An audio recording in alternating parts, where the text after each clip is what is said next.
ನಾವು ಸಂಘರ್ಷದ ಹಾದಿಯನ್ನು ಹಿಡಿಯೋದಕ್ಕೆ ಹೋಗೋದಿಲ್ಲ, ಬಯಸೋದು ಇಲ್ಲ. ಅನಿವಾರ್ಯ ಕಾರಣಕ್ಕಾಗಿ ಕೇಂದ್ರ ಸರ್ಕಾರದ ಗಮನವನ್ನು ಸೆಳೀಬೇಕು. ಇಡೀ ದೇಶಕ್ಕೆ ಗೊತ್ತಾಗಬೇಕು ಯಾವ ರೀತಿಯಲ್ಲಿ ಕೇಂದ್ರ ಸರ್ಕಾರ ರಾಜ್ಯ ಸರ್ಕಾರವನ್ನು ನಡೆಸ್ಕೊಳ್ತಾ ಇದೆ ಅಂತ ಹೇಳಿ ಗೊತ್ತಾಗಬೇಕು.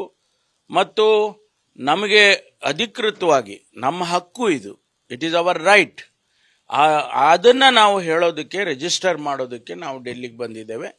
ಇದು ಸಂಘರ್ಷ ಅಂತ ಬಯಸೋದಕ್ಕಿಂತ ನಮ್ಮ ಬೇಡಿಕೆ ಅಂತನಾದರೂ ಬಯಸ್ಕೊಳ್ಳಿ, ಅಥವಾ ನಾವು ನಮ್ಮ ಹಕ್ಕನ್ನು ಕೇಳೋದಕ್ಕೆ ಬಂದಿದ್ದೇವೆ ಅಂತನಾದರೂ ಬಯಸ್ಕೊಳ್ಬೋದು.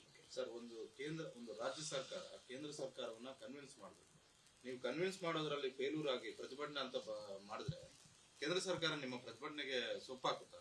ಅಲ್ಲ, ನಾವು ಕನ್ವಿನ್ಸ್ ಮಾಡೋದಕ್ಕೆ ಎಲ್ಲ ಪ್ರಯತ್ನಗಳನ್ನು ಮಾಡಿ ಈ ಹಂತಕ್ಕೆ ಬಂದಿದ್ದೇವೆ. ನಾವು ಮಾಡಿಲ್ಲ ಅಂತಲ್ಲ. ನಾವು ಸಚಿವರುಗಳು ಬಂದು ಇಲ್ಲಿ ಕೇಳಿದ್ದಾರೆ, ರೆಪ್ರೆಸೆಂಟೇಷನ್ ಕೊಟ್ಟಿದ್ದಾರೆ. ಆಮೇಲೆ ಮುಖ್ಯಮಂತ್ರಿಗಳು ಬಂದು ಅವರು ಬಂದು ಭೇಟಿ ಮಾಡಿ ರೆಪ್ರೆಸೆಂಟೇಷನ್ ಕೊಟ್ಟಿದ್ದಾರೆ. ಇದಕ್ಕೆ ಯಾವುದೇ ನಮಗೆ ರೆಸ್ಪಾನ್ಸ್ ಬರಲಿಲ್ಲ ಅಂತೇಳಿ ಈಗ ಈ ಹಂತಕ್ಕೆ ಬಂದಿದ್ದೇವೆ. ಯಾವುದೂ ಒಂದು ಅಧಿಕೃತವಾದಂಥ ಎಲೆಕ್ಟೆಡ್ ಗೌರ್ಮೆಂಟು ಈ ಹಂತಕ್ಕೂ ಹೋಗೋದಿಲ್ಲ. ಸಾಮಾನ್ಯವಾಗಿ ಸಂಘರ್ಷವನ್ನು ಯಾರೂ ಬಯಸೋದಿಲ್ಲ, ಕೇಂದ್ರ ಸರ್ಕಾರನೂ ಬಯಸೋದಿಲ್ಲ, ರಾಜ್ಯ ಸರ್ಕಾರನೂ ಬಯಸೋದಿಲ್ಲ. ಆದರೆ ಅನಿವಾರ್ಯ ಆದಾಗ ಗಮನ ಸರಿಯೋದು ಹೇಗೆ, ಅದಕ್ಕೋಸ್ಕರ ಇವತ್ತು ನಾವು ಪ್ರೊಟೆಸ್ಟ್ ಮಾಡ್ತಿದ್ದೇವೆ. ಸರ್, 14 ಮತ್ತು 15 ಕಮಿಷನ್ ಆಯೋಗ ಏನು ಇತ್ತು, ಹಣಕಾಸು ಆಯೋಗ, ಅವಾಗ ಪ್ರತಿನಿಧಿಗಳು ಕೂಡ ಇದ್ರಲ್ವಾ ಸಿದ್ದರಾಮಯ್ಯ ಸಿಎಂ ಆಗಿದ್ದಾಗ? ಆಗ ಯಾಕೆ ಪ್ರಶ್ನೆ ಮಾಡಿಲ್ಲ, ಆಗ ಯಾಕೆ ಕೇಳಿಲ್ಲ? ಈಗ ನೋಡಿ, ಅವಾಗಲೂ ಕೇಳಿದ್ದೇವೆ. 5,500 ಕೋಟಿ ಅಡಿಷನಲ್ ಗ್ರಾಂಟ್ ಕೊಡಿ ಅಂತೇಳಿ 14th ಫೈನಾನ್ಸಲ್ಲಿ ಇದೇ 14th ಫೈನಾನ್ಸು ಫೈನಾನ್ಸ್ ಡಿಪಾರ್ಟ್ಮೆಂಟಿಗೆ ರೆಕಮೆಂಡ್ ಮಾಡಿದರು. ಆನಂತರ ಫೈನಲ್ ಆಗಿ ಬಂದಾಗ ಏನಾಯಿತು, ₹1 ಕೊಡಲಿಲ್ಲ. ಅದರಲ್ಲಿ ನೀವು ಫೈನಾನ್ಸ್ ಕಮಿಷನ್ ಮಾತೆ ಕೇಳ್ತೀವಿ ಅನ್ನೋದಾದರೆ ಅವತ್ತು ಯಾಕೆ ನೀವು 5,500 ಕೋಟಿನ ರೆಕಮೆಂಡ್ ಮಾಡಿದಾಗ ಫೈನಾನ್ಸ್ ಕಮಿಷನ್ನು ನಮಗೆ ಯಾಕೆ ಕೊಡಲಿಲ್ಲ ನೀವು ಅಡಿಷನಲ್ ಗ್ರಾಂಟು? ನೀವು ಅದು ಅವ್ರು ಯಾಕೆ ಹೇಳಿದರು ಅಂದರೆ, ನೀವು ಟ್ಯಾಕ್ಸ್ ಇದನ್ನು ಕಲೆಕ್ಟ್ ಮಾಡೋದ್ರಲ್ಲಿ ಕರ್ನಾಟಕ ಸರ್ಕಾರ ಚೆನ್ನಾಗಿ ಟ್ಯಾಕ್ಸ್ ಕಲೆಕ್ಷನ್ ಮಾಡಿದೆ, ಅದಕ್ಕಾಗಿ ನಾವು ಅಡಿಷನಲ್ ಆಗಿ ನಿಮಗೂ ಒಂದು 5,500 ಕೋಟಿ ಕೊಡ್ತೇವೆ ಅಂತೇಳಿ ಫೈನಾನ್ಸ್ ಕಮಿಷನ್ ಅವರು ಹೇಳಿದರು. ಆ ರೆಕಮೆಂಡೇಶನ್ನು ಇವತ್ತು ಅಧಿಕೃತವಾಗಿ ಇರೋದಲ್ವಾ? ಅದಕ್ಕೆ ರೆಸ್ಪಾನ್ಸೇ ಮಾಡಲಿಲ್ಲ. ಮತ್ತು ನೀವು ಫೈನಾನ್ಸ್ ಕಮಿಷನ್ ಹೇಳಿದ ಮಾತ್ರ ಮಾಡ್ತೀವಿ ಅಂತ ಈಗ ಹಂಗೆ ಹೇಳ್ತಾ ಇದ್ದೀರಿ. ನೀವು ಅವ್ರು ಹೇಳಿದ್ರು ಅವ್ರಿಗೆ ಬೆಲೆ ಕೊಡಲಿಲ್ಲ, ನಾವು ಕೇಳಿದ್ರು ನಮ್ಗೆ ಬೆಲೆ ಕೊಡಲಿಲ್ಲ ಅಂದಾಗ ಸ್ವಾಭಾವಿಕವಾಗಿ ಈ ಸಂಘರ್ಷದ ಹಾದಿ ಆಗುತ್ತೆ. ಆದ್ದರಿಂದ ನಾವು ಕೇಳೋದಿಷ್ಟೇ, ನಮಗೆ ಬರಬೇಕಾದಂಥ ಪಾಲನ್ನು, ನಮ್ಮ ಹಕ್ಕು ಅದನ್ನು ಕೊಡಿ ಅಂತ ಕೇಳೋಕ್ಕೆ, ಎಕ್ಸ್ಟ್ರಾ ಕೇಳೋಕ್ಕೆ ಬಂದಿಲ್ಲಲ್ಲ ನಾವು.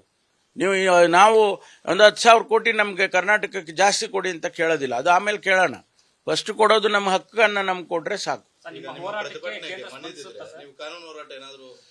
ಅದು ನೋಡೋಣ, ಅದು ಮುಂದಿನ ಮಾತು. ಈಗ ನಾವು ಬಂದಿದ್ದೇವೆ, ಪ್ರತಿಭಟನೆ ಮಾಡಿ ನಮ್ಮ ಪ್ರೊಟೆಸ್ಟನ್ನು ರಿಜಿಸ್ಟರ್ ಮಾಡ್ತೇವೆ. ಆ ನಂತರ ಪ್ರಧಾನಮಂತ್ರಿಗಳು, ಗೃಹ ಮಂತ್ರಿಗಳು, ಕೇಂದ್ರ ಸರ್ಕಾರ ನಮ್ಮ ನಿರೀಕ್ಷೆಗೆ ಬರ್ತಾರೆ ಅಂತ ಹೇಳಿ ನಾನು ಅಂದ್ಕೊಳ್ತೇನೆ. ಬರಲಿಲ್ಲ ಅಂತ ಹೇಳಿದ್ರೆ ಮುಂದೇನು ಮಾಡಬೇಕು ಅನ್ನೋದನ್ನು ಯೋಚನೆ ಮಾಡ್ತೇವೆ. ಹೇಳಿ ವೈಫಲ್ಯ ಏನು ಅಂತೇಳಿ, ವೈಫಲ್ಯ ಏನು ಅಂತ ಹೇಳಲಿ, ನನಗೆ ಸರ್ಕಾರಕ್ಕೆ ತಿಳಿಸ್ಲಿ, ನಿಮ್ದಿಂತಿಂಥ ವೈಫಲ್ಯ ಇದೆ ಅಂತ ಹೇಳಲಿ. ನಾವು ಅವ್ರು ಯಾರೋ ನೆನ್ನೆ ಹೇಳ್ತಾ ಇದ್ರು ಖಜಾನೆ ಖಾಲಿಯಾಗಿದೆ. ಇವರು ಹೋಗಿ ಖಜಾನೆ ನೋಡಿದ್ರಾ? ಖಜಾನೆ ಖಾಲಿಯಾಗಿರೋದನ್ನು ನೋಡಿದಾರ ಇವರು? ನಾವು ರಾಜ್ಯ ಸರ್ಕಾರ ಏನೆಲ್ಲ ಕ್ರಮ ತಗೋಬೇಕು, ಬರಗಾಲಕ್ಕಾಗ್ಬೋದು, ಕಾರ್ಯಕ್ರಮಗಳಿಗಾಗ್ಬೋದು, ಯೋಜನೆಗಳಿಗಾಗ್ಬೋದು, ನಾವು ಮಾಡ್ತಾನೆ ಇದ್ದೀವಿ. ಅದರ ನಿಧಾನ ಆಗಿದೆ ಅಂತ ಹೇಳ್ಬೋದೇ ಬಿಟ್ರೆ, ಆದರೆ ನಾವು ಹೆಚ್ಚು ಎಲ್ಲ ಕಾರ್ಯಕ್ರಮಗಳನ್ನು ಯಾವುದನ್ನು ನಿಲ್ಲಿಸಿಲ್ಲಲ್ಲ, ನಾವು ನಡೆಸ್ತಾ ಇದ್ದೇವೆ. ನ್ಯೂಸ್ ಫಸ್ಟ್, ನಿರ್ಭೀತಿಯಿಂದ ನಿಮ್ಮ ಪರವಾಗಿ.